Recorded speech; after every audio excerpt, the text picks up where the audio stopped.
প্রথমে আমরা ইনস্ট্রাকশনটা একটু দেখে নেই। এখানে বলছে time to play a game and every fair is in a group. আচ্ছা, যাই হোক, এখানে বলছে এখন কিসের সময়? একটা গেম খেলার সময়। তো গেমটা আমরা কিভাবে খেলবো? এখানে বলছে চুজ এনি 10 থিংস, মানে 10টা জিনিস কি করো, সিলেক্ট করো, এন্ড ইউ প্রসেস, যেটা তোমার আছে ফ্রম দ্য বক্স থেকে। তোমার আছে বলতে এখানে ধরো তুমি শাকসবজি খাও, তুমি মিউজিক পছন্দ করো, তুমি ঘরের কাজ করো, তারপরে তুমি এখানে বলছে লাভ প্লেইং গেমস, গেম খেলা পছন্দ করো। তো এগুলো তো অলরেডি তোমাদের অভ্যাসের মধ্যে আছেই। নো হাউ টু সুইম, কিভাবে সাঁতার কাটতে হবে, লাভ রাইটিং, কিভাবে লেখা পছন্দ করো কিনা, ফেভারিট সাবজেক্ট, তারপরে ফিজিক্যাল এক্সারসাইজ, এসবগুলোই আমরা করি। তো মূলত এগুলো কি করতে হবে, এর মধ্যে এখানে 15টা থিংস আছে, 15টা বিষয়বস্তু আছে, তার মধ্যে 10টা বিষয়বস্তু সিলেক্ট করতে হবে। In pair and ask and answer the following questions to check the similarity between you and your friends. মানে কাজটা অবশ্যই জোড়ায় জোড়ায় করতে হবে, অথবা গ্রুপেও করা যাইতে পারে। গ্রুপের মধ্যে আমরা জোড়া জোড়া করে দিলাম, যাই হোক।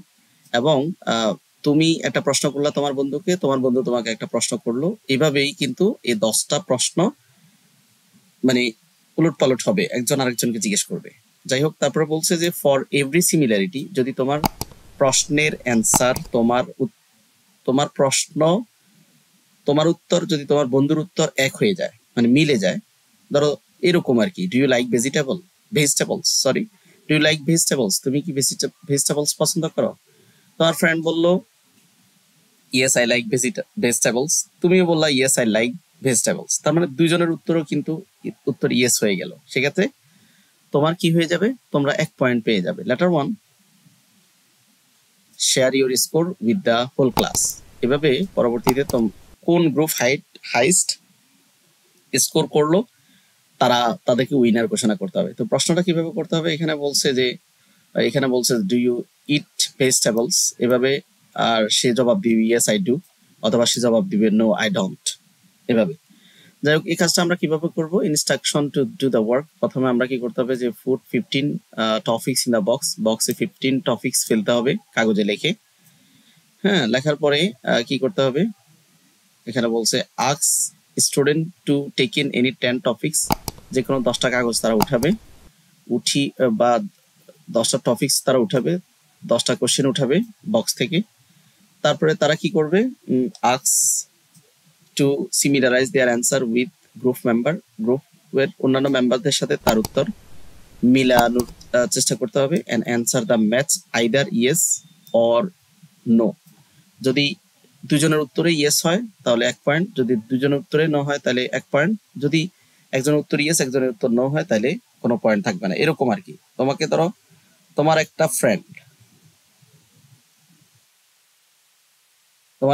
তোমাকে বললো যে do you like exercise regularly, তুমি কি দৈনন্দিন কি করো, এক্সারসাইজ করো।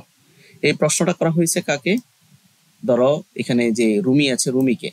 তো রুমির উত্তর কি, ইয়েস, সে এক্সারসাইজ করে। আবার সেম প্রশ্নটা কাকে করা হয়েছে, যে তাসনিমকে। হ্যাঁ, তো তাসনিমের জবাব কি, যে তুমি কি এক্সারসাইজ করো, তাসনিমের জবাবও ইয়েস। তার মানে কি দুইজনের জবাবই কিন্তু কি করছে, মিলে গেছে। তো এখানে 1 পয়েন্ট অ্যাড হবে। তো এখানে গ্রুপে যদি 6 জন মেম্বার থাকে, 6 জন মেম্বারের প্রশ্নেই যদি ইয়েস হয়ে যায় বা নো হয়ে যায়, মিলে যায়, সিমিলার অথবা ডিজিমিলার হয়, সেক্ষেত্রে 1 পয়েন্ট পাওয়া যাবে। পরবর্তী প্রশ্ন, এখানে বলছে যে do you like online class more than offline class, তুমি কি অফলাইন ক্লাসের থেকে অনলাইন ক্লাস বেশি পছন্দ করো? তো এখানে এই রুমির অ্যান্সার কি,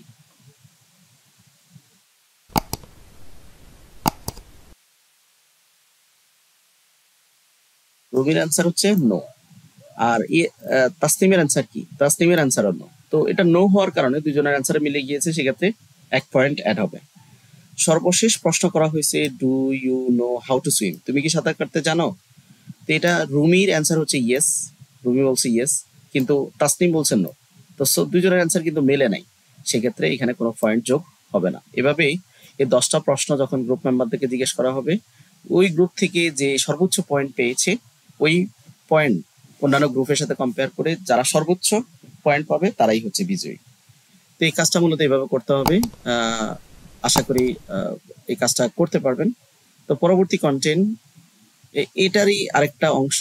এটা মূলত আমাদের কেন এই মানে আমরা এই কাজটা কেন করেছি, এতক্ষণ যে কাজটা করেছি এই কাজটা মূলত করা হয়েছে আমাদের সিনোনিম অ্যান্টোনিম শেখার জন্য, সিমিলারিটি ডিসিমিলারিটি শেখানোর জন্য। তো সিনোনিমটা কি আমরা একটু জেনে নেই। Synonym is a word or phrase. Synonym হচ্ছে এমন একটা ওয়ার্ড বা শব্দগুচ্ছ যেগুলো হচ্ছে same or nearly same of the meaning, মানে কাছাকাছি। তো এখানে এই যে এখানে এদেরকে যেমন স্মল, এটার সমার্থক শব্দ হচ্ছে স্মল মানে ছোট, লিটল মানে ছোট। আর অ্যান্টোনিমস কোনগুলো, বিপরীত শব্দ কোনগুলো? বিপরীত শব্দ হচ্ছে অপোজিট মিনিং, যেগুলো হচ্ছে বিপরীত শব্দ। যেমন এখানে বিগ, বিগ মানে বড়, বড়র এটার বিপরীত শব্দ হচ্ছে স্মল, ছোট। তো আমরা এখন এখানে যেই সিনোনিম অ্যান্টোনিমস আছে এখানে এগুলা পড়তে বলছে। যে এখানে রং, রং রং মানে ভুল, রঙের সমার্থক শব্দ হচ্ছে সেম ওয়ার্ড, মানে একই ওয়ার্ড হচ্ছে ইনকারেক্ট, আর এটার বিপরীত শব্দ হচ্ছে কারেক্ট, সঠিক। আনম্যারিড এটা একটা ওয়ার্ড, এই ওয়ার্ডের সিনোনিম কি? সিঙ্গেল। অ্যান্টোনিমস কি? ম্যারিড। চুজ, চুজ মানে পছন্দ করা বা সিলেক্ট করা, আর এটার বিপরীত শব্দ হচ্ছে রিজেক্ট করা। রাইটার লেখক, লেখকের সমার্থক শব্দ হচ্ছে অথর, অথরের বিপরীত শব্দ হচ্ছে রিডার, পাঠক। বিহেভ মানে আচরণ, অ্যাক্ট মানে আচরণ। মিসবিহেভ মানে দুরাচরণ বা দুর্ব্যবহার। ওল্ড মানে বয়স্ক, মানে পুরাতন, অ্যান্সিয়েন্ট মানে পুরাতন বা বয়স্ক, ইয়ং মানে যুবক। এখানে বাই মানে কেনা, পারচেজ মানে কেনা, সেল মানে বিক্রি করা। তার মানে কি, এই যে শব্দগুলো আছে এখানে, যে শব্দগুলো আছে এই শব্দগুলো হচ্ছে কি সিনোনিম বা সিমিলার ওয়ার্ড। আর এই শব্দগুলোর ঠিক অপোজিটে এখানে যে শব্দগুলো আছে, এই যে শব্দগুলো আছে এগুলো হচ্ছে কি তার বিপরীত শব্দ। ঠিক আছে, তো এখানে আমরা আরো কিছু শব্দ দেখে নিই। যে কমন, কমন, কমন হচ্ছে ইউজুয়াল, এটার বিপরীত শব্দ হচ্ছে আনকমন। তার ইন্ড বা ফিনিশ, শেষ, এটার বিপরীত হচ্ছে ইনলেস, শেষ না। ফাস্ট বা কুইক মানে দ্রুত, এটার বিপরীত শব্দ হচ্ছে স্লো।